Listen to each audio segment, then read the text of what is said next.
Good afternoon. Thank you for joining us for our webinar on sleep in adolescents and adults with Down syndrome. My name is Laura Chicoine, and I am the project manager for research and education at the Adult Down Syndrome Center. I'm going to go over a few housekeeping items, and then I will turn it over to our presenters. Next slide, please.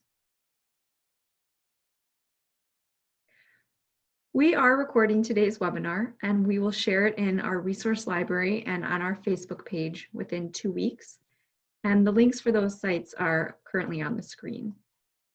There will be time for a Q&A, and please feel free to submit your questions throughout the presentation, and we will address them at the end of the webinar. In your control panel, there should be a little box that says Q&A, and that's what you can use to submit your questions. Next slide. As a reminder, this webinar is intended for educational purposes only. We recommend that you bring specific questions about a loved one's situation to their healthcare provider or other professional. Next slide. This webinar is provided by the Adult Down Syndrome Center. We are a healthcare clinic for adolescents and adults with Down syndrome located in Park Ridge, Illinois, which is a suburb of Chicago. We are on the campus of Advocate Lutheran General Hospital. Since the center opened in 1992, our providers have cared for the medical and psychosocial needs of over 6,000 individuals with Down syndrome. Next slide. In addition to providing patient care, prior to the COVID-19 pandemic, we offered a range of programs, including Zumba, Nature Club, social skills classes, music group, and art group. We have continued to offer some programming virtually, including educational presentations such as this one. Next slide. Our presenters today are Dr. Brian Chicoine, the medical director of the center, and Dr. Katie Frank, the occupational therapist at the center. I'm going to turn it over to them to share information on today's topic, again, which is sleep in adolescents and adults with Down syndrome.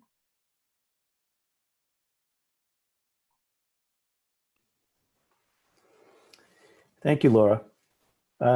Today we're going to, of course, address sleep, and we want to look at the importance of sleep. We also want to describe ways to promote good sleep, and then to define and explain types of sleep disturbances that we're likely to find in individuals with Down syndrome. And then we want to share some tips for adjusting to new sleep routines. So why is sleep important? So just to understand sleep, there's basically sort of in a sense two parts of sleep in the sleep cycle, and that's the REM and non-REM sleep. The REM sleep is where, for example, we dream, and these are roughly 2-hour stretches in the cycle between a cycle of REM and non-REM, and roughly we should go through about 4 of those a night, so for about 8 hours of sleep. And so ideally, you want to sleep straight through for 8 hours. Approximately, and get through those cycles. And sleep is very restorative. Obviously, we feel refreshed, but even down to the cellular level, sleep has an important restorative properties that actually help not only us feel better, but also our body function better. And have you ever woken up and found that a problem that you were struggling with, that you have been able to come up with a solution? So even during sleep, we can learn and do creative problem solving. So sleep has lots of things that it does for us. It promotes a healthy mood, promotes cardiovascular health, and in fact, our blood pressure even goes down when we sleep, and improves immune health and improves our function of our immune system to help us fight infections, improves our body's use of blood sugar, and then it helps control our appetite.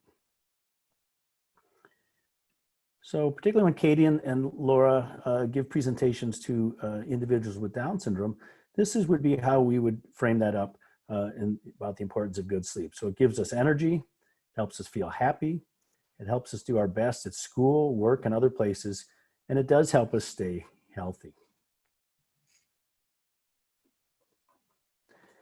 So what is the impact of poor sleep? So If we're not sleeping well, our blood pressure can be higher. We can have high blood pressure, tends to be more of a problem in those that aren't sleeping well. It can contribute to obesity or being overweight. It contributes to the onset of type 2 diabetes, of the diabetes that we tend to get when we're older, and it can contribute to the onset of that. It impairs our immune system and helps us not actually be able to fight infections as well. It contributes to the onset of cardiovascular disease that we can get as we get older. Can contribute to change in our mood and mood disorders. And it can even contribute to neurodegeneration and dementia. Neurodegeneration being a decline of our nervous system, our brain, and contribute to the onset of, thought to be a contributor to the onset of Alzheimer's disease. Certainly can contribute to loneliness and then inattention, difficulty with paying attention to activities. In fact, there's studies that show that when we change the time during daylight savings time and we lose an hour of sleep in the spring, that there are more auto accidents on the Monday following. So even just that 1 hour of sleep can affect us. And imagine if you're day after day after day not getting adequate sleep, and also certainly the next day having difficulty with paying attention and doing the tasks that we want to get done. And then certainly can affect the family or the residential facility where the individual may live. Certainly having someone up at night causing disturbing other people's sleep can certainly be a significant problem with regards to the function of the family or the residential facility.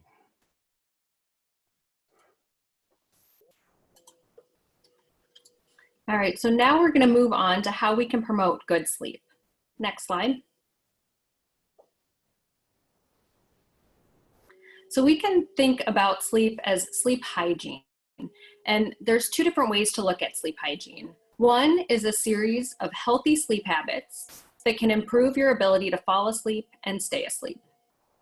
But you can also consider sleep hygiene as refraining from activities that promote excessive evening alertness or interrupt the natural process of falling asleep. And we're going to talk about how we can have good sleep hygiene. Next slide. So there are some good sleep hygiene habits that we need to consider. And one would be to allow time for your body to digest dinner. So it also means not eating dinner too late or too close to when you go to bed. If we don't allow our body time to digest food, it might impact our ability to fall asleep. We might have reflux, things like that, that just make it troublesome for our sleep. It's also really important to fall asleep at the same time each night. And it doesn't matter if it's a weeknight or a weekend. And I know this is hard for so many people, but it's really important to remember just in order to have good sleep hygiene. You also want to set up a healthy sleep space. And this would include thinking about the temperature in the room. Oftentimes if it's cooler in the room, that makes it easier to fall asleep and stay asleep, as well as the lighting. So some people might need a little bit of lighting to fall asleep and stay asleep, perhaps from a night light. Other people may need it to be completely dark, and they're going to need the darkening shades on their windows to make sure it stays that way. It's also really important to establish a bedtime routine, and we're going to talk a little bit about this later. But whether it's a hygiene routine, relaxation routine, a combination of both, it's important to have that and to try to complete it each night because it helps prepare our body to fall asleep. Another important thing to remember is to wake up at the same time each morning. Again, weekends and weekdays, again, just to get your body to be in that regular routine. Reports say that if you drink water as soon as you wake up, that can help kind of get your body going for the day, as well as walking or stretching within the first hour of waking up. It's also really important to have an activity or event planned the next day to motivate and encourage the person not only to fall asleep at a good time at night, but also motivated to get out of bed in the morning.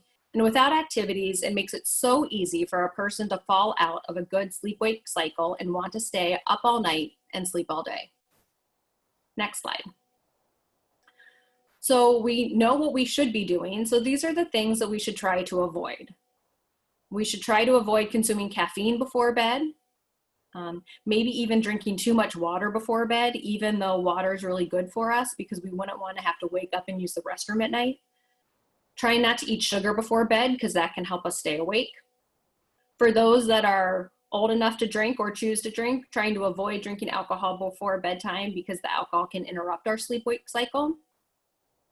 And while exercise is really important, it's really important not to exercise vigorously before bed. So, you wouldn't want to go run a marathon or, do a bunch of burpees or whatever it is that you want to do right before bedtime, because that's going to help energize you and it's going to be trouble to fall asleep. It's also important not to watch TV in your bedroom just because of the light that comes from the TV. You don't want to fall asleep with the TV on. And when it comes to using your phone or tablet in bed, you should really avoid that, although a lot of people might use their tablet to read or something to relax before bedtime, and we'll talk about that in a minute also.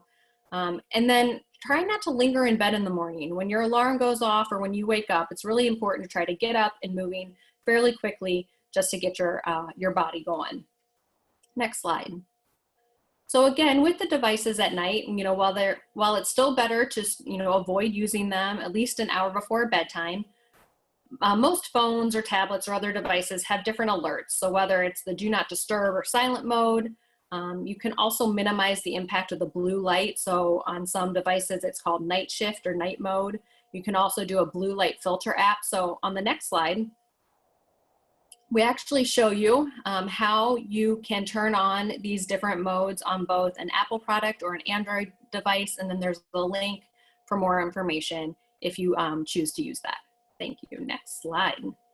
So just like Dr. Chicoine shared before, how Laura and I use visuals a lot to share this same information with individuals with Down syndrome, this is kind of what we teach them about sleep hygiene, about going to the bed at the same time every night and waking up at the same time each morning, trying to ensure 7 to 9 hours of sleep each night, making sure we have a good sleep space, so no TV, tablet, or phone in the bedroom. And then this is where we start talking about a healthy bedtime routine. And again, we'll talk about that in a little bit. Next slide.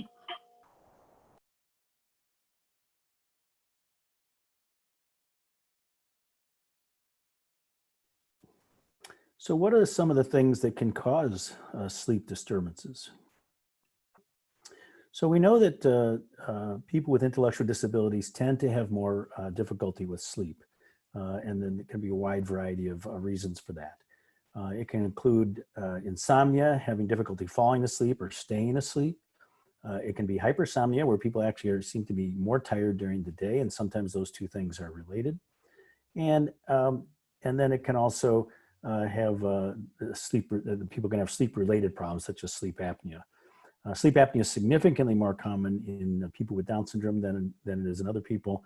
That's something we'll specifically speak about in great detail today, although Katie is going to talk about some other issues a little bit about that.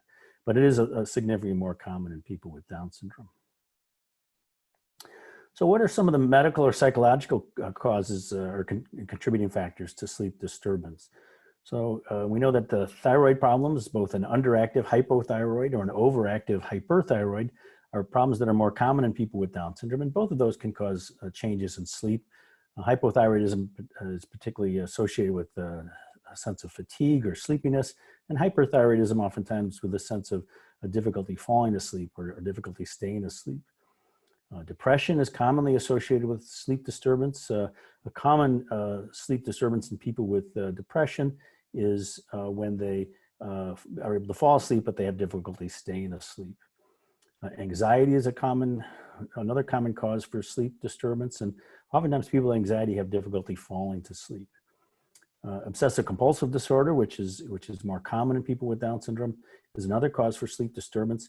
And that we've seen a number of folks that had difficulty with going to bed because they needed to finish something, or they had to make sure that someone else was doing something, or they wanted to work through the night to complete a task or things like that. So that's another issue that we've seen certainly that has contributed to sleep problems. As we mentioned, sleep apnea is more common in people with Down syndrome. It can cause a whole host of sleep problems. Certainly watching somebody and seeing that they have loud snoring and pauses in their breathing is certainly very suspicious for sleep apnea. But studies done in kids with Down syndrome have shown that not that parents are bad observers, it's just that it can be subtle enough that a parent's observation is often not enough to clearly understand if the person is having sleep apnea. So really, if there's a suspicion, getting a sleep study really is the way to go.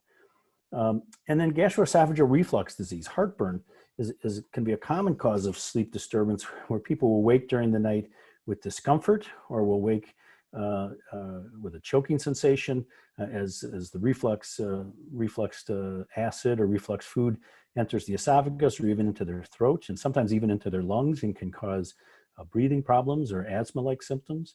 And that can be a common cause for people to have difficulty sleeping. And then urinary issues. Even Katie mentioned not drinking too much fluid before bed, which can certainly cause people to wake up, but also even other causes for people not being able to empty their bladder during the day, and then waking up during the night to empty their bladder can cause significant sleep disturbances. An example of that might be where people have to get up to urinate would be diabetes that's uncontrolled. And one of the symptoms of uncontrolled diabetes is more frequent urination. So sometimes people have to get up at night to urinate when their diabetes is not controlled. Puberty is a common time for the development of mental health problems and sleep problems. We've seen a number of the people that we have seen with Down syndrome who are around that time of life, who have a change in their mental health status and or their sleep cycles. And we will often, the question is the mental health problem causing the sleep problem, or is the sleep problem contributing to the mental health problem? And that may not always be obvious at the beginning. And so one of the things we often will do, we'll focus on making sure we're addressing the sleep problem to see what happens with their other symptoms. Studies have shown that people with autism have a much higher degree of a sleep disturbance than others. And we certainly know that autism is more common in people with Down syndrome. So people with Down syndrome and autism are likely to have more sleep disturbances as well. There's something called restless leg syndrome, which is a condition where during the night someone's legs obviously get restless, and that can also contribute to sleep disturbance. And that's often found on a sleep study as well.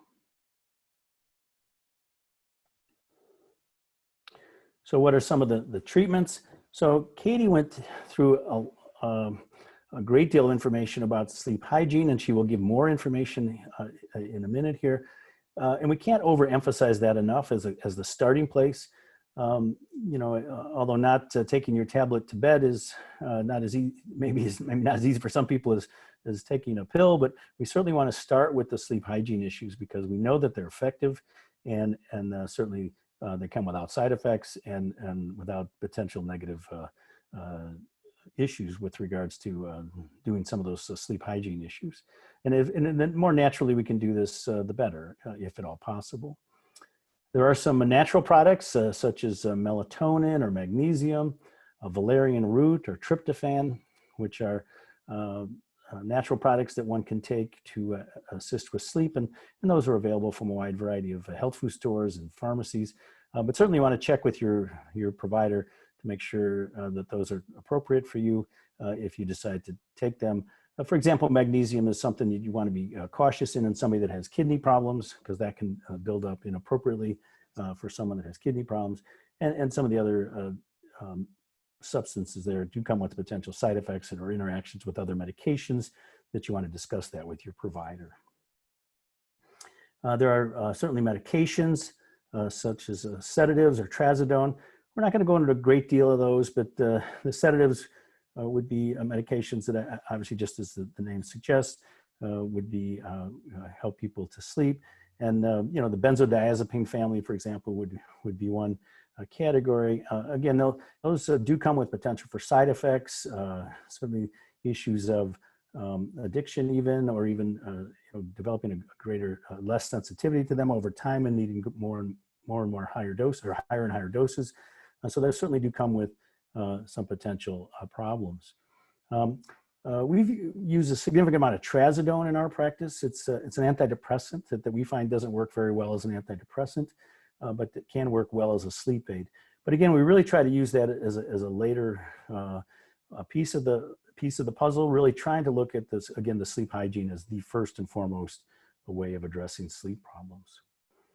And then again, we mentioned sleep apnea is more common in people with Down syndrome, and sleep apnea in people with Down syndrome is most commonly obstructive sleep apnea, which is as the person is breathing during the night, the airway relaxes and collapses. and causes lack of air movement while the person is sleeping. So the person's oxygen level may decrease and their carbon dioxide level may increase. Sometimes that's treatable just by position alone. So many people with sleep apnea will have more sleep apnea when they're on their back. So if they're either lying on their side or they're sitting up, sometimes we will recommend a hospital bed or some other bed for which the head of the bed can be elevated. That helps some people. Certainly the CPAP is the most common, or BiPAP, which is the mask that fits on over the nose or the mouth or both, and helps provide positive pressure to keep the airway open. And again, sleep apnea is very common in people with Down syndrome. And so we have a number of patients that are using CPAP or BiPAP. Some people have struggled with that, and Katie's going to talk a little bit about that in a little bit. But it can be a very successful treatment for sleep apnea. And certainly we see lots of side effects or lots of symptoms, if you have more correctly, symptoms of sleep apnea, and it can affect people in many, many ways, including physical and mental health implications. And so using CPAP in those individuals can be really very beneficial. We often hear that, Joe or Sally can never, I don't think they could ever use a CPAP. We would encourage people to never say never, to give it a try, because we have a lot of our patients that we see are able to use CPAP or BiPAP when given the opportunity. Granted, there are some that cannot, and again, Katie's going to address that in just a few minutes here. And then there is the hypoglossal nerve stimulator, which is a newer device. It's used for sleep apnea and those that have failed or cannot use CPAP. It requires surgery, and it's a device that's almost sort of like a pacemaker, and it's surgically implanted. And then one lead goes to the diaphragm. So as the person begins to breathe in, a signal is fired through the other lead that goes through to the hypoglossal nerve, which stimulates the tongue.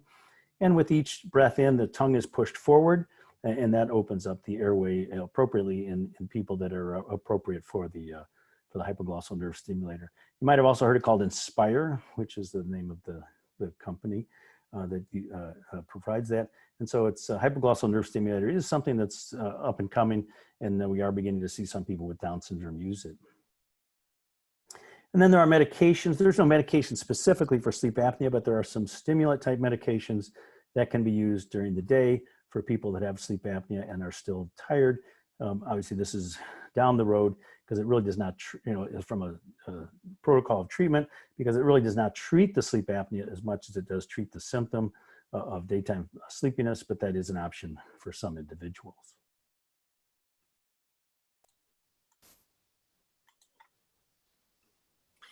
Just as a reminder, if you have a question, please enter it in the Q&A box, and we will be addressing all questions at the end of the presentation.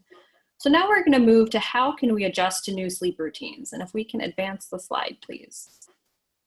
So we're going to look at establishing a sleep routine using 3 different strategies. We're going to talk about relaxation strategies, sleep aids, as well as sensory strategies. Next slide.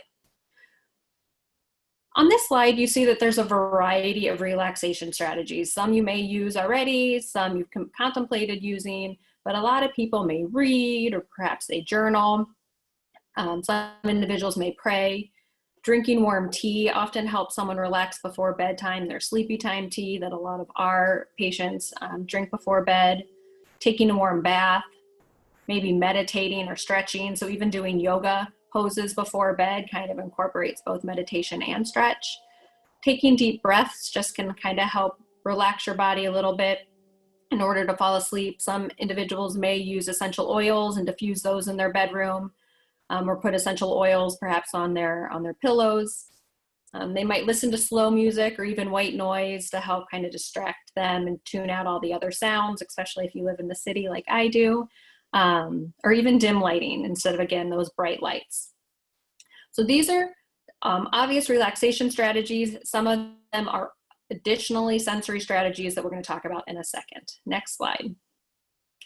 So here are a variety of sleep aids that someone may use. And so we'll start with the sound machine. And there's a variety of different products out there. So I'm not promoting any specific product, But sound machines can be really helpful. I personally use the waterfall sounds on my Alexa at nighttime so that I can not use my phone, because also there's a variety of apps that you can use with your phone. And if you turn your phone off at night, then you wouldn't be able to use those apps. So sound machine or different sounds from the Alexa can help. You also want to make sure with your sound machine that there aren't extra lights on it that could make it challenging to fall asleep if you need a darker room.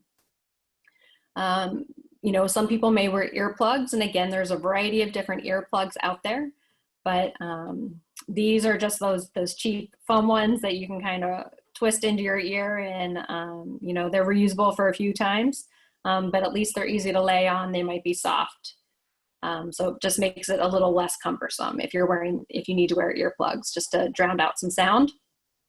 There's a variety of different sleep masks. Some are really thin and just kind of go over your eyes. Others might have a little bit of weight to them. They might have pebbles or something, you know, those plastic pebbles in there to give it a little bit of weight. And then it also provides a little sensory input onto the forehead or around the eyes. Some have different cooling materials, again, to help you feel a little cooler at night, which can help your body fall asleep. Some people might need night lights, and again, there's a variety of them, but just something to consider that might help someone fall asleep or stay asleep. There's also light alarms. And so if you look at these two pictures, the top one that is all white, this one lights up periodically as the morning comes in, so that you can naturally wake up to light, especially if you're sleeping with like room darkening shades, and it just makes it a more pleasant way to wake up instead of having an alarm blare. The bottom one that you see is a couple different colors, has a smiley face. This one can help an individual who might wake up at 5 and then they come into your room to wake you up because they can't really tell time. And so this one, actually the colors change and the face changes from a frowny face to a smiley face when it's time, an appropriate time for them to get up and get out of bed. And then obviously fans are a good sleep aid for two different reasons. One, they can help cool you off. They also can provide some white noise to drown out other sounds. And just thinking about when Dr. Chicoine was talking about the REM and non-REM sleep cycles, some people wear Fitbits. And I know on my Fitbit, it shows me my sleep-wake cycle. And so if you wanted to kind of learn about how often you're awake or how often you're in deep sleep versus light sleep, perhaps wearing a Fitbit or some other device that measures your sleep. All right, next slide. So for those of you who have heard me talk before, I think sensory, it really can impact our whole day. So what is sensory? I want you to think about your sensory system being like electrical wiring. And here the wiring is intact and the light remains on. And there's no interruption in the messages being sent from the brain to the rest of the body. Next slide. But when there's a kink in the wire, it might cause our lights to flicker. And sometimes we get a kink in our central nervous system, and that leads to mixed messages in our sensory system. Many times we may not know what is causing the kink or how to stop our own internal lights from flickering. And when sensory processing is disorderly, the brain cannot do its most important job of organizing sensory messages. It may feel like fireworks are going off on our body or ants are crawling on our skin. And if our lights are flickering, it may be difficult to fall asleep or stay asleep. Next slide. So here you can see some of the senses that are more well-known and some calming sensory strategies to address those. So for sound, using music or white noise. Perhaps for smell, using essential oils. For taste, drinking warm tea. For vision, using dim lights. And for touch, using massage. Next slide. But there's also another sensory system called our proprioceptive system. And that's, our awareness of our body in space. And so when we want to provide proprioceptive input, it's providing input into our muscles and joints. And so we can do that through massage or vibration, or also through weighted blankets and objects. So if you look at these photos on the bottom left, that's Sammy, our weighted snake. He weighs just under 4 pounds, and it's, nice amount of pressure on your shoulders. You can even roll him up and put him on your lap. You could kind of drape them over your arms just to provide a little bit of sensory input. Again, that is calming or relaxing. On the bottom right picture, that's our weighted blanket. Ours is 9 pounds, but I can adjust the weight based on the person. And in a couple slides, I'll give you my soapbox talk about weighted products and how much they should weigh. And then in the middle, that's just one example of a way to provide massage. You can also have one that is that vibrates, so a handheld massager with batteries so that you can provide a little bit more input. Sometimes the vibration may be more stimulating, but it really depends on the person, and that's why it's important to talk to an occupational therapist before trying any of these objects. All right, next slide. So we have a variety of resources in our resource library, which you can access via this link, and then there's also links to all of the resources we're sharing at the end of the presentation. But the first one is a handout about what proprioceptive input is, how to use it throughout the day. So it's hard to see on this slide, but if you were to access it, it talks about all the different activities you can incorporate throughout the day naturally that provide proprioceptive input. So any kind of pushing or pulling activity, oftentimes chores are a good way to provide proprioceptive input, but some of these could be activities that you might have your loved one try before bedtime. But proprioceptive input periodically throughout the day kind of helps our sensory system stay organized, again, so our lights don't flicker, and it helps us just function throughout the day. Next.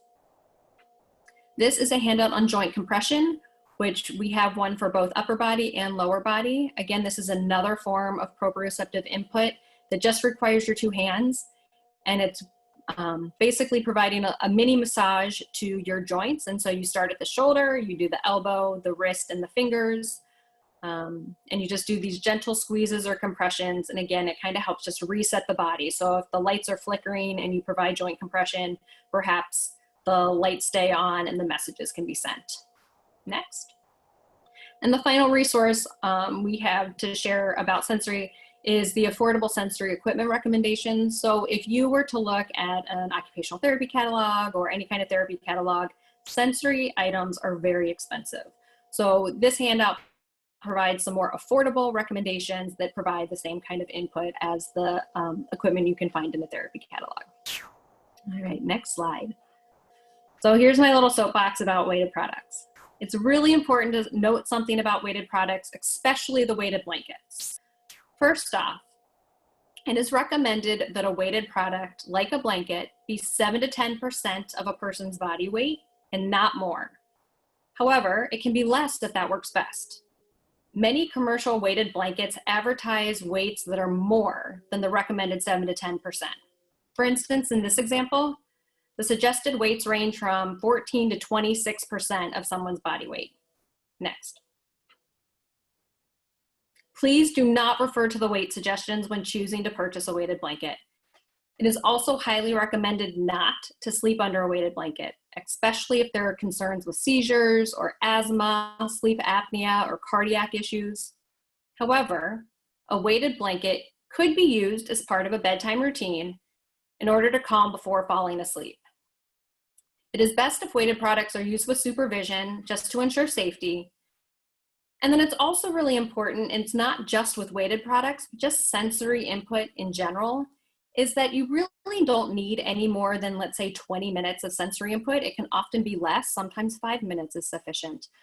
Because what happens is when we provide sensory input to our body, once our body realizes that it's not harmful for us, it's gonna tune it out. So think about if you put jewelry on, or even though for those of you who wear glasses, you wear your glasses and maybe just for reading, you don't need them, you put them on the top of your head, and then an hour later you're looking for your glasses. Well, it's because your body tuned out the glasses that they were on your head because they realized that, it wasn't a harmful, it wasn't causing harm to you. So it's the same with sensory input. Short periods of sensory throughout the day is more important. Again, right before bedtime, a short burst of calming sensory should be enough to help someone fall asleep. Also, if someone wakes up and has trouble falling back to sleep, you might want to try some calming sensory strategies at that point too, again, to relax their body, calm the fireworks so that they can fall back asleep. Next slide. So we have questions all the time about how to help someone with Down syndrome tolerate a sleep study. So one thing that could be used would be any of these sensory strategies that we've talked about to help relax the body. Again, if there's anxiety about having a sleep study, sensory strategies can help calm the anxiety, because when you feel anxiety, it's again, those fireworks or those ants. It's the same kind of sensation. So if we use calming strategies, it could help relax the body and allow the messages to be sent from the brain to where they need to go. It also could be helpful to take a tour of the sleep center before the sleep study even happens. We know visual supports are really important for individuals with Down syndrome, and this is a way to visually see and understand and expect what is going to happen if they can see it in person, and it makes it less scary. Sometimes you might be able to even practice with a PAP nap. So a PAP nap occurs during the day and for a shorter period of time than an overnight sleep study. And so they could practice, getting the leads put on, or, wearing the nasal cannula. Maybe they will be able to fall asleep, but they stay for a short amount of time. They're not registering whether they have sleep apnea, they're just practicing. Many times you can also ask for supplies to be sent home with you in order to practice and prepare for the sleep study. Again, it helps with expectations for the person with Down syndrome. Maybe you can go home with a few leads so they can feel what it feels like before they have to get there. They can see what they look like. You can bring home a nasal cannula so that they can practice wearing that in their nose. And again, just to help relieve some of the anxiety behind the unknown. There's also social stories that you could use beforehand, which we'll show you an example.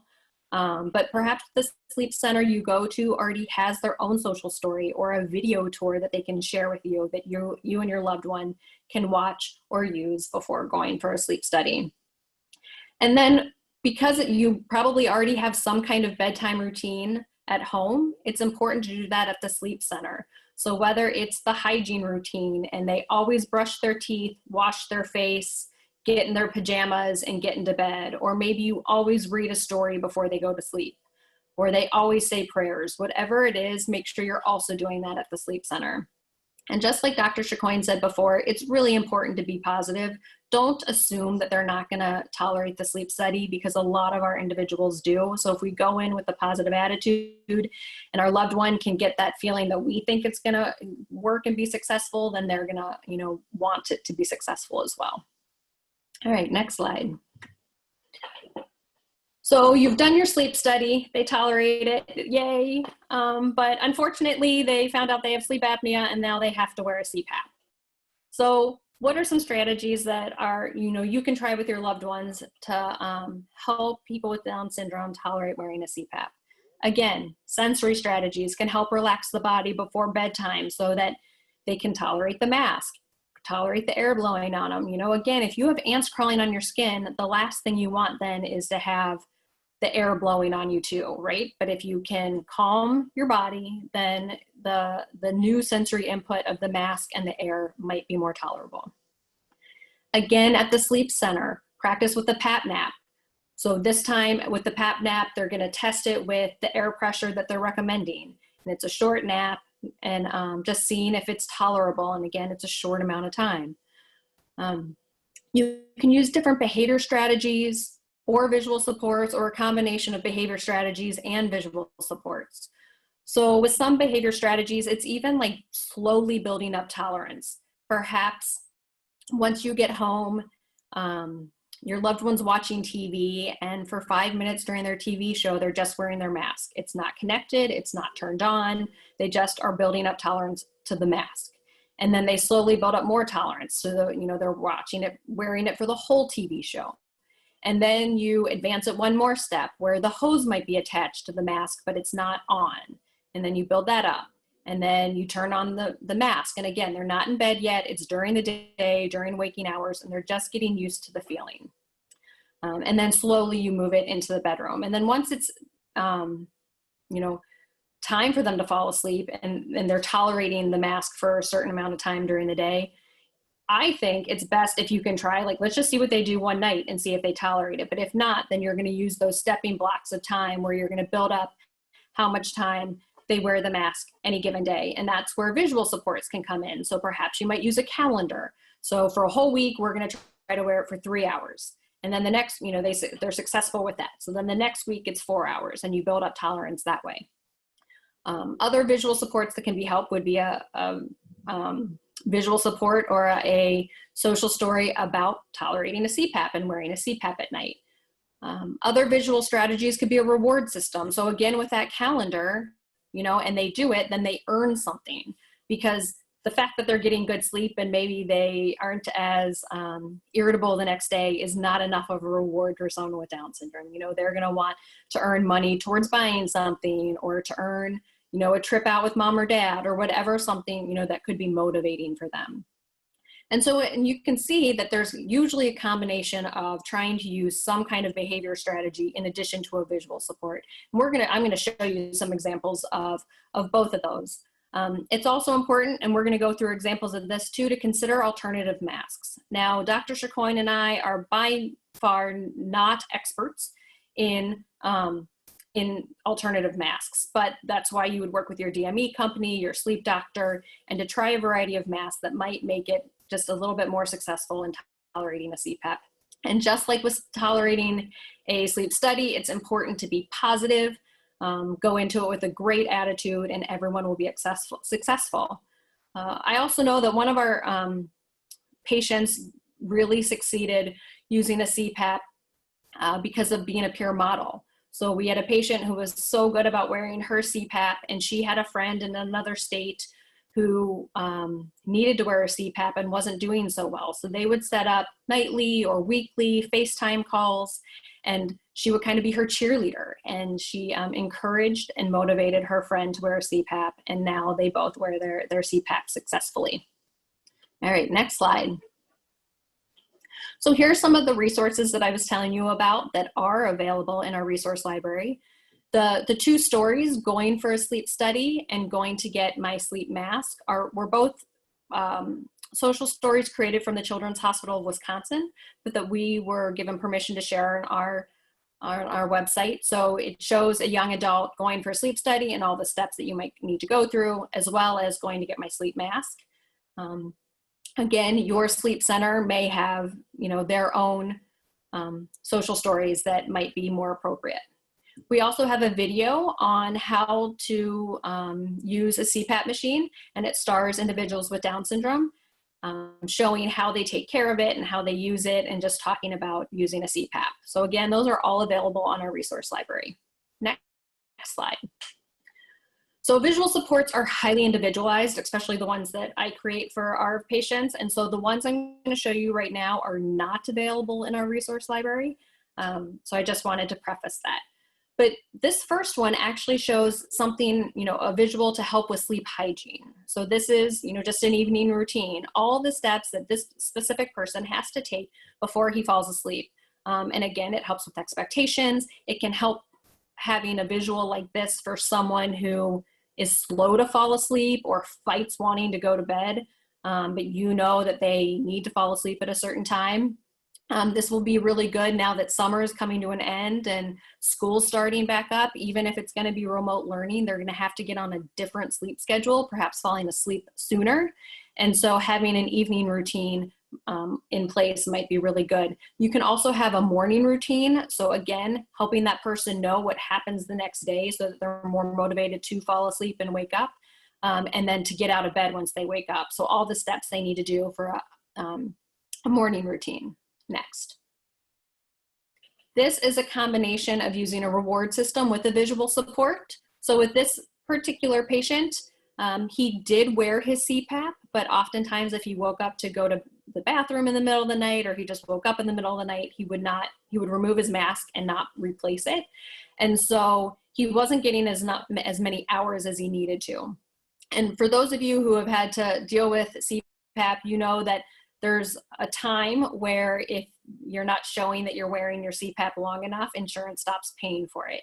And so what we did to encourage this patient to wear his CPAP is mom used like a marker or a piece of tape to mark on his water chamber a certain line, and he needed to have the water below that line. And if he did that in the morning, then he earned a quarter. And at the end of the month, he was actually able to go purchase something that he wanted with the money he had earned. And this was something he and I worked on together, and this is what he thought would be sufficient for him and it would help him be successful, and it was. The other advantage of this one is that mom could slowly move the line down further and further so that he could increase his tolerance and wear his CPAP longer at night. All right, next. This is just a story. So some people don't need pictures. They just need to read a story. So this just talks about why you might wear a CPAP, that you don't sleep well at night. You might be grumpy when you wake up. You've been told to wear this CPAP, what it might look like on you and how you might feel.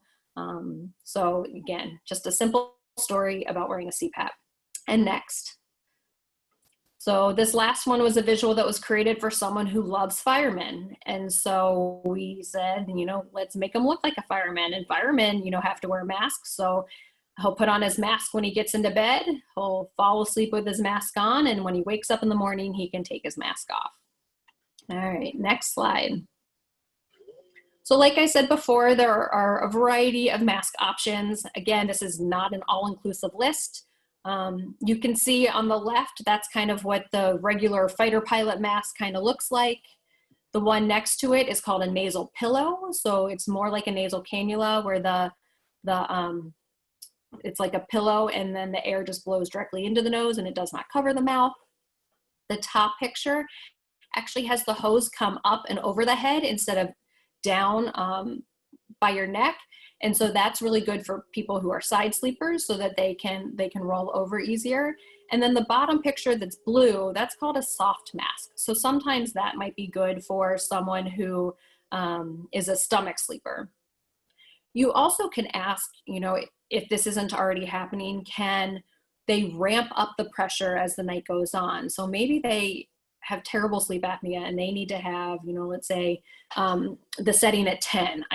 And that's really hard to fall asleep with. So maybe they can start it at 1 and then, every 30 minutes or 15 minutes or whatever it might be, it slowly, ramps up to 2 and then 3 and then 4. So eventually it gets up to the level it needs to, but as they're trying to fall asleep, it's at a pressure that's tolerable. Even for adults with Down syndrome, sometimes considering pediatric size masks, just because of the size and shape of their facial structures, can be effective. So like I said, not an all-inclusive list, just some ideas, but definitely something to talk to your DME company or your sleep doctor about if tolerating a CPAP mask is a challenge. All right, next slide. So with that, Dr. Chicoine and I just have a few points of things we really want you to remember out of this presentation, that sleep really is important for good health, and that they're both good and bad impacts of sleep on health. And people with Down syndrome can successfully improve sleep with good sleep hygiene. And overall, really, we want you to be positive. And if you go in with the right mindset, all of this can be made a little bit easier. All right, so next. With that, we have time for questions. I don't know if Laura has anything she wants to wrap up with before the questions start. Oh, thank you so much to Dr. Frank and Dr. Chicoine for sharing that information. We have received several questions, both in advance and in our Q&A box. And if you have questions, please feel free to add them to that box. So you seemed to address this a little bit, but one of the questions was, my son takes melatonin at night and he will go into a deep sleep for about 3 hours and then wakes up in the middle of the night. And he has a hard time falling back asleep. He seems very restless for at least an hour every night. Any suggestions? Yeah, good question. One, you'd want to make sure that there's not something else going on. So sleep apnea certainly can cause people to wake during the night. The reflux we talked about, depression, number of things that people can fall asleep and then tend to wake up during the night would want to at least be considered. But the other thing that we find that there's a version of melatonin that actually has kind of an immediate release form and as well as a slow release form. So it comes in one pill. And that's a nice option for people that not only helps them fall asleep, but actually helps them stay asleep. And so that we've used that in a number of individuals with good success. Well, and then also, as far as waking up in the middle of the night, trying some sensory strategies to see if that can help relax the person, or maybe even they just need to use the restroom, and having them use the restroom, and then perhaps they can get back into their sleep routine. And again, thinking about all of those sleep hygiene tasks that you use are part of your sleep routine. So if you usually pray before you fall asleep, pray again to help them fall back asleep. Again, it's just kind of like that muscle memory, what we're used to, and we should keep that up, even if they wake up in the middle of the night. Great, thank you. Another question is, are there common medications that contribute to sleep issues? If so, can you name some? So, I mean, a common one in folks with Down syndrome would be thyroid medication. And that's typically why we recommend taking it in the morning, because some people will have difficulty falling or staying asleep if they take it at night. Some of the antidepressants have a stimulant effect, and they can certainly keep people awake or make it or cause them to wake up during the night. And so in those individuals, taking those again in the morning would be the right thing to do. We don't necessarily consider medication, but the most common drug I think that's a problem is caffeine. And some people, Katie talked about not taking it, not drinking coffee or whatever before bed. I think some people can't really drink it after dinner. Some people can't drink it after lunch. Some people really shouldn't drink it at all. And no matter what time of the day or night they drink it, it can alter their sleep. And we historically have considered caffeine as being something that makes it difficult for us to fall asleep. But I think for a lot of people who have no trouble falling asleep, the caffeine then contributes to them waking up and then having trouble falling back to sleep. So I think that's would be the one to really take a look at as a common thing. And really many medications can cause sleep disturbance for one person, but not the other. So I think it's certainly, if sleep is a problem for you and you're on medications, I think certainly exploring that with your provider is a reasonable thing to do. And it may be that taking it at a different time of the day or night may help, or it may be an alternative medication may be appropriate. Thank you. The next question is, my daughter wakes up in the middle of the night more than 3 times. It's hard to determine the cause of it. Would Fitbit sleep tracking be useful enough to consider the person may need a formal sleep study? I'm not aware that the Fitbit is accurate enough to really answer that question. So I think if you really have a question, I think going to a sleep physician and pursuing a sleep study would be the thing to do. And again, we know that sleep apnea is so common in people with Down syndrome that I think if there's any question, I would, at least my approach is that if there's any question, I recommend a more formal evaluation. Now, some people do have difficulty doing the sleep study in the sleep lab. And in those situations, more and more of our patients are being offered the option of doing a sleep study at home as one way to try to help diagnose sleep apnea. And so I would personally not rely on the Fitbit, or any other sort of over-the-counter device. I would pursue a more formal sleep study. Great, thank you. My daughter likes to sleep with the light on. How much of a problem is this? I mean, I don't know that I would say it's much of a problem. I think it's a personal preference. I mean, it also could be, why does she sleep with the light on? Is it because she's scared of the dark? Does she, maybe if the light's not on and some light's coming in, she might see shadows from the trees or things. So if that's a reason that she sleeps with the light on and she seems to sleep well with the light on, I don't think it's a problem. Just some people have personal preferences.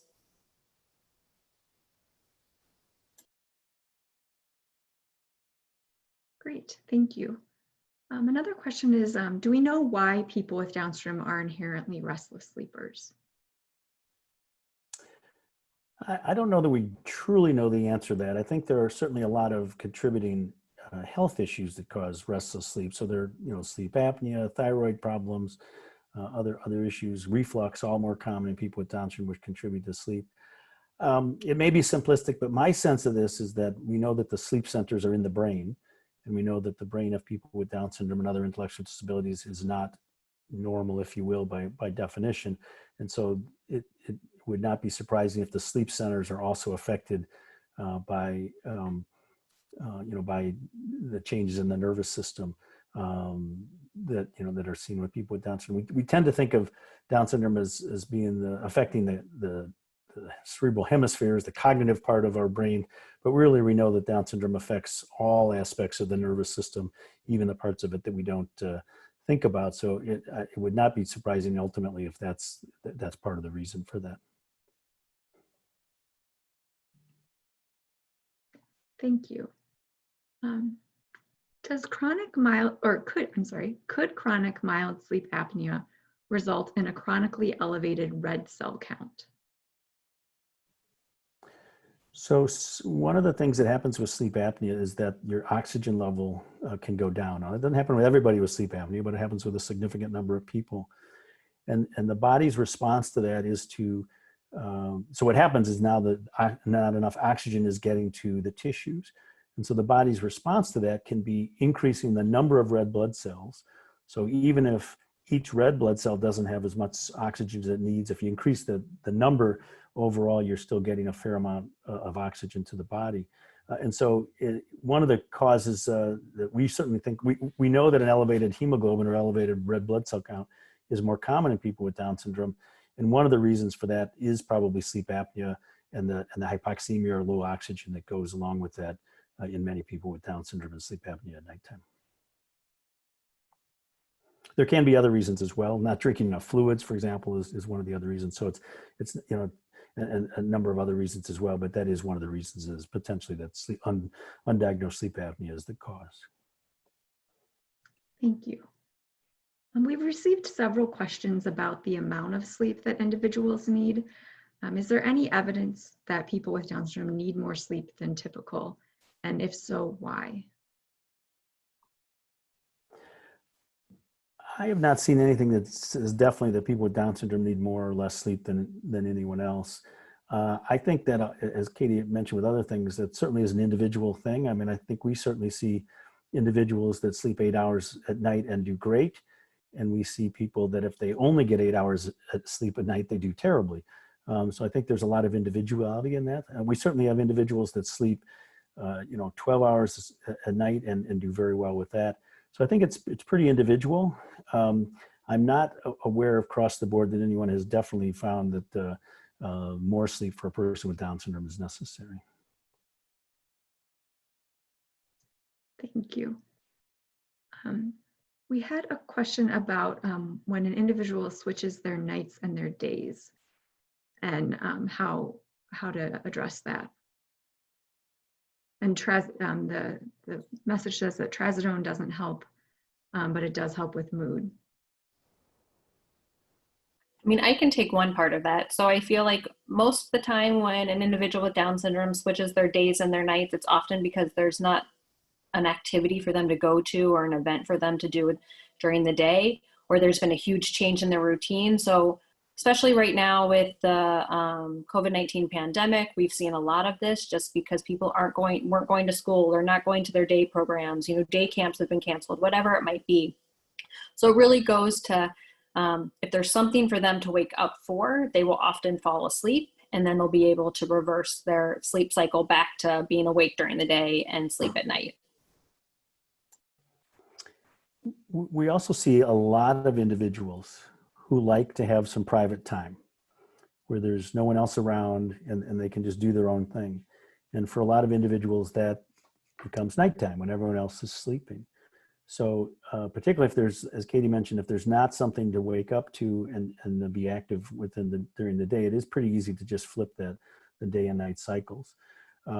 Certainly looking for other contributing causes. We mentioned, reflux, depression, anxiety, a number of other things you'd want to take a look at. But it is the first two things that we look at really are really looking at, is there something else? Is there something for them to get up to in the morning, which is very important, and have a routine and a structure? And then, are they needing some alone time during the day that they're not getting that they've shifted to get at nighttime? So oftentimes it's something more relatively simple, if you will, from a standpoint of what the cause is, but it can be challenging sometimes to to correct that once that pattern is established. Thank you. Do you find that there are long-term effects of taking melatonin, and can it be used indefinitely? We have not found it. We have a number of individuals that we serve that have taken melatonin for many years without any apparent long-term problems. And I've not read anything that clearly shows that there's a problem taking melatonin long-term. And I know there's a lot of people that do and do not have Down syndrome. That's certainly something we want to continue to look at with time as we look at people with Down syndrome. But the answer at this point is I'm not aware that that's a problem.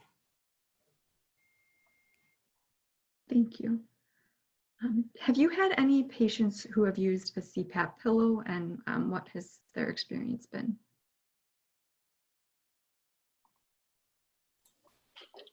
I mean, we have had people who use a CPAP pillow. I think, again, it comes down to the sleep doctor or the DME company recommending it and making sure that it's the appropriate mask. Because, again, it's not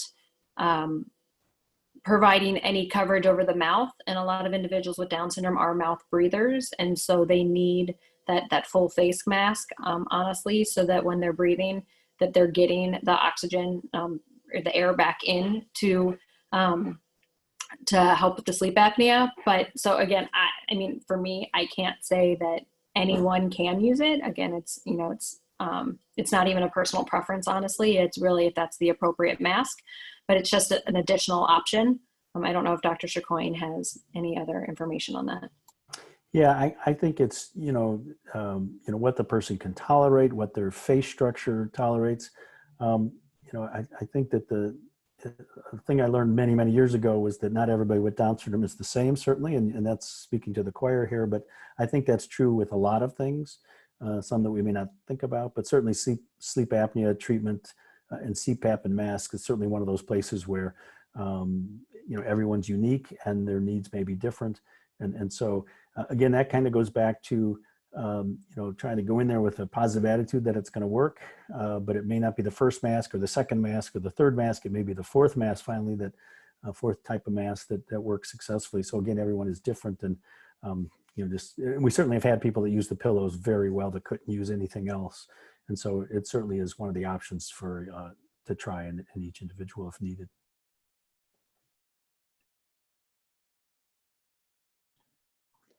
Is the slow release melatonin that you mentioned available over the counter? Yes, it's melatonin is not a prescription, so there are slow release versions that are available over the counter as well. And you can just check with the pharmacist or at your health food store, and they should be able to help you with that.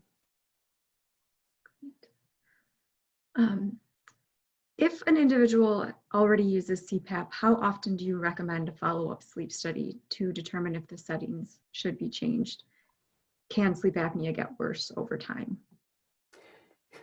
Yeah, as Katie said, we're certainly not experts on treating sleep apnea, so I would certainly defer to your sleep expert. But I think that clearly we recommend a follow-up every year with the sleep, at minimum every year with your sleep physician or per his or her recommendations, just to make sure that things are going smoothly. And if you have, as most of the CPAP machines do now at this point, have chips in there and you can kind of get a sense of how they're working and how they're being used. If the person gains weight, loses weight, if the person, is not using the machine as regularly, it's not, the seal's not as good as, and they can tell that on the, usually on the chip, those are all reasons to consider reevaluation. If the person stopped using the CPAP for a while and now just wants to get back going on again, that may be a reason for another sleep study. So again, I don't think there's a standard one-size-fits-all answer for how frequently they should have a sleep study, but certainly that is something to talk about with your sleep physician. Thank you. Do you have a sleep hygiene list or schedule? I mean, really, it's a personal preference. I mean, we give you recommendations about what you should do, but it really comes down to what's feasible in your home. And so you can either create a schedule, an OT or speech therapist can create a schedule for you. But like I said, there's not specific visual supports that are individualized on our resource library, but the visual support that I showed that says to wake up at a good time, at the same time every night or morning, and to fall asleep at the same time each night, and to have your sleep hygiene routine, that is available on our resource library. I'm fairly certain. And again, the link would be in one of the links at the end of this presentation that you have access to. So that, as far as sleep hygiene, there is a visual for. Thank you. And I think the other piece of that, and just Katie said it before, but I'll emphasize it, that to the extent possible, we really encourage the person with Down syndrome to participate in what the handout or the visual aid is, so that they have input into it, and we do find that helps them use it more likely. This question says, my 39-year-old daughter does not seem to have problems sleeping at night, but she is very somnolent during the daytime. Her Fitbit indicates she is sleeping okay. Can you recommend anything for her being so tired during the day? And she does take 40 milligrams of escitalopram in the morning. So I think that, if the person has not had a sleep study, I think that would certainly be a starting place.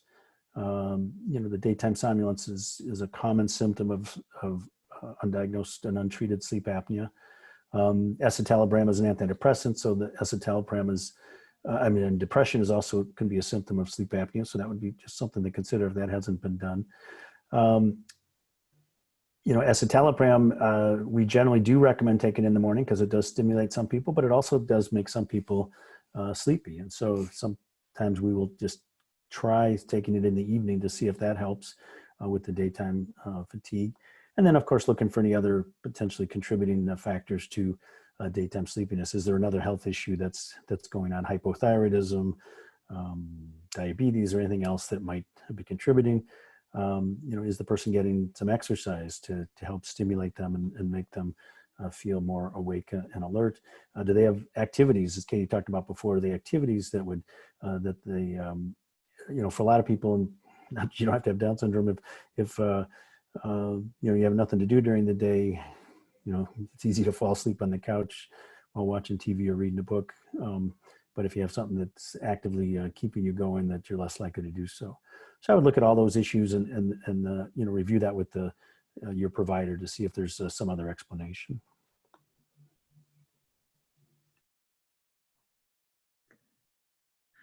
If apnea has been ruled out by a sleep study, can a different kind of sleep study help find other causes for sleep issues and night wakings? Or are sleep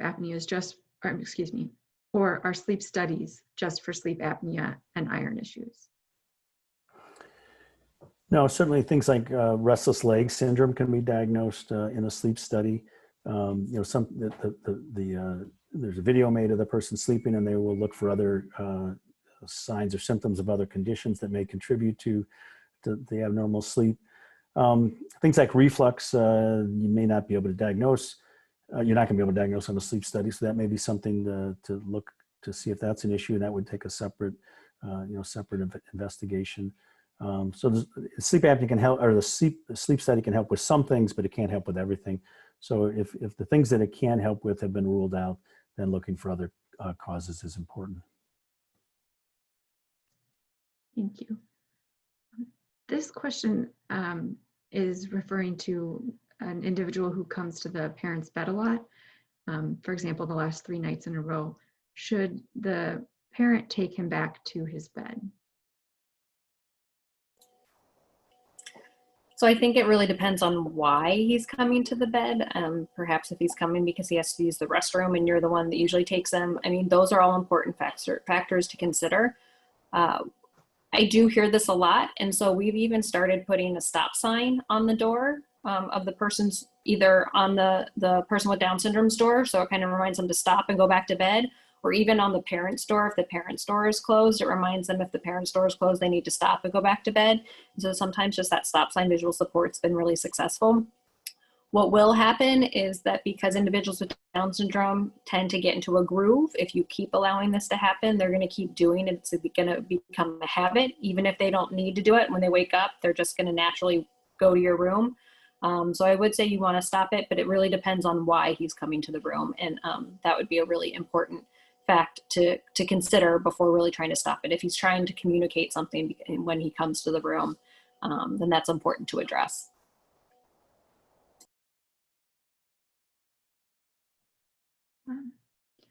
This individual's son is a very light sleeper, so much so that when the parent opens his door, he wakes up, or he might not even be asleep.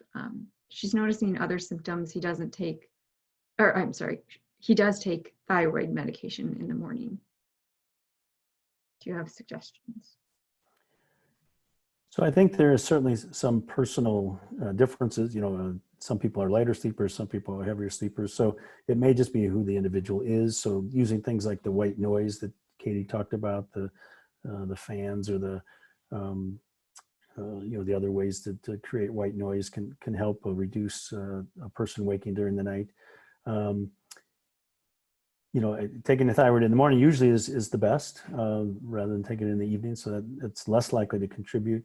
But the other thing would be to see, could there be some other issues that making the person be a light sleeper? So, for example, with sleep apnea, many people will not completely awake. So as their breathing is paused, they may not completely awake, but they may just get right to the point of almost being awake, so that they're able to breathe. But then then they go back to sleep. But if something happens, that may actually just noise or whatever, that may wake them up completely. So again, it's beginning to sound like a broken record, and I apologize, but anything that any sleep disturbance in a person with Down syndrome, really one of the first things you want to look at is sleep apnea possibilities. So that would be one thing. But again, the other, just the sleep hygiene methods to try to help the person stay asleep. And maybe as simple as just not opening the door when they're sleeping, and letting them have their own quiet space. And if there does need to be some observation, using a camera system or something, if that's, if there is a need for that for whatever reason. But again, certainly people can be light sleepers just based on who they are, and just trying to work around that with some of the sleep hygiene issues that Katie talked about.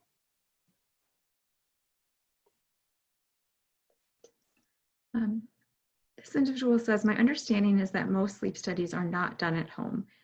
Am I correct? What would determine whether a sleep study is done at a sleep center or at home? A lot of insurance at this point in the United States won't pay for CPAP unless you have a full study that's done in the lab. One strange advantage of COVID has been that we've had patients who they didn't want them in the lab because of for COVID reasons, and so they've allowed them to have sleep studies at home. That'd certainly be something to talk to your provider about, your sleep provider. But it is a problem, and as a conference a couple of years ago in Europe, and they're really pushing the home sleep studies in Europe because they're less expensive and people are able to tolerate them better. Certainly that's something we continue to work on here, to allow the home sleep studies, because a lot of our individuals we see can do them better at home than they can in the artificial setting of a lab. But again, some of it depends on whether your insurance will pay for the resultant CPAP if the sleep study was only done at home. Now, the other thing you could do potentially is if the sleep study is normal at home, stop, and if it's abnormal, then get an additional sleep study. That again may run into an insurance issue, but again, that would be something to explore with your insurance provider and your sleep provider. Thank you. Do you find that a certain type of mattress or sleep support would help given their low tone?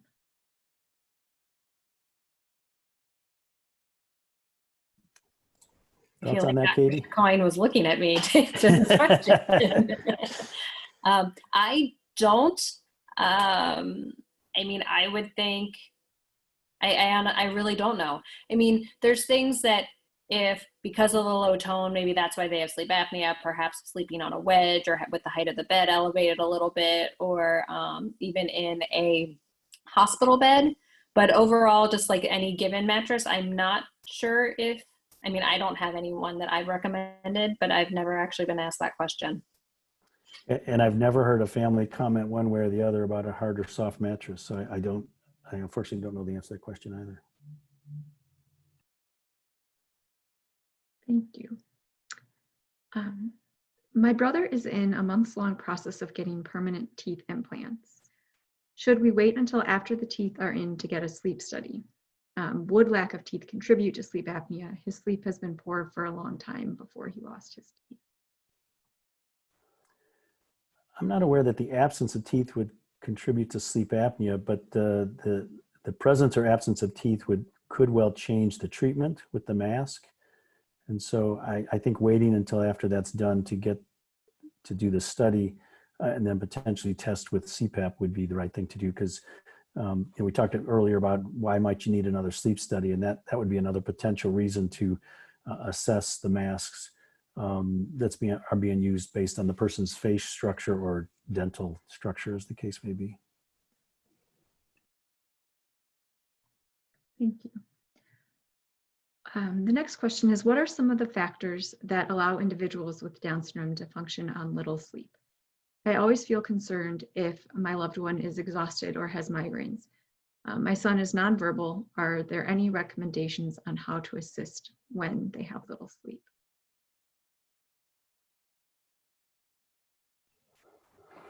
Well, I think that I don't think people function as well. And so I think that's an issue. And we know that chronic sleep problems, there does seem to be information that suggests that that's maybe associated with neurodegeneration or Alzheimer's disease down the road. So it's something we would prefer not to let people just tolerate. It's something we'd like to certainly try to help them improve their sleep. It is amazing. I know that, we have some folks that get into some pretty unusual sleep patterns where, they may not sleep for 3 days, but they do seem to keep right on going. And that's certainly not something that we want them to tolerate, as we certainly want to address that as much as possible. So again, I think going back and all the things we've talked about here today, you'd want to look at it in starting with the sleep hygiene issues and working your way up to natural products and or medications to improve sleep, and looking at for a variety of reasons why the person may not be sleeping well would be important as well. Thank you. Dr. Chicoine, you mentioned that sleep can be impacted by puberty.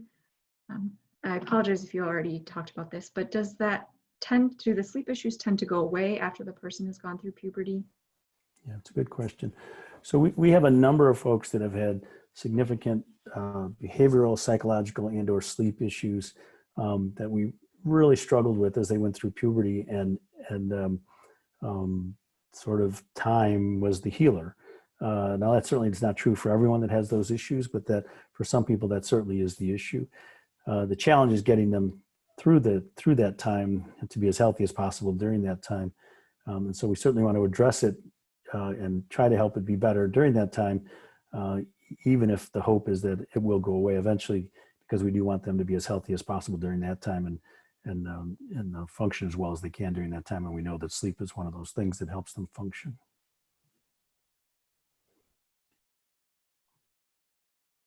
Thank you. Well, we are getting towards the end of the webinar, and it looks like we've gone through all of our questions, but if you have any others, please feel free to add them to the Q&A.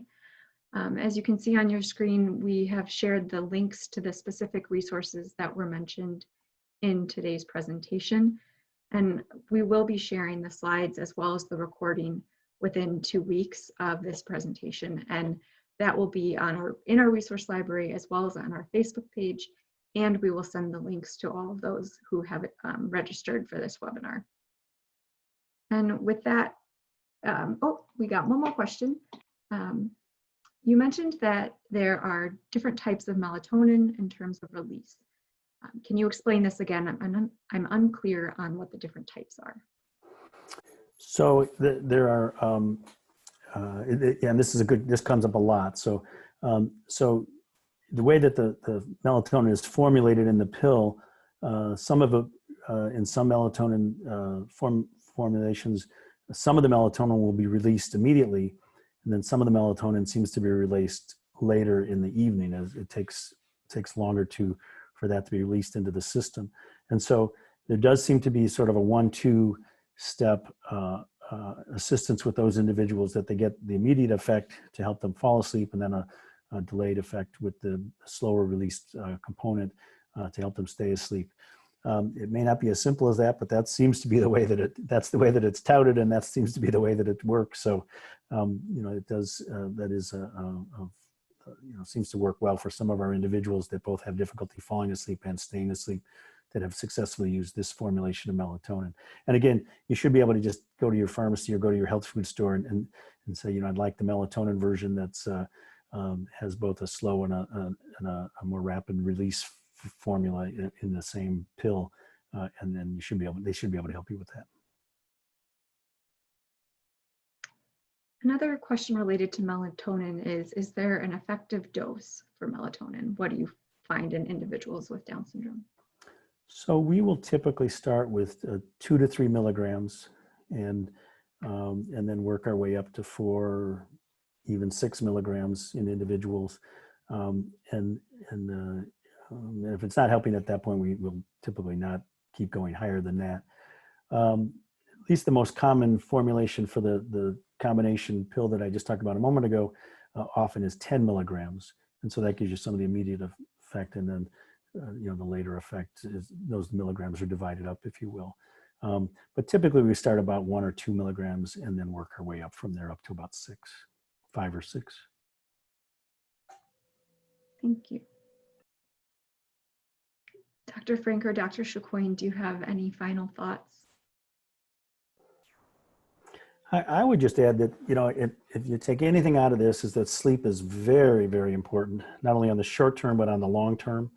And it's something we want to really try to continue to try to address.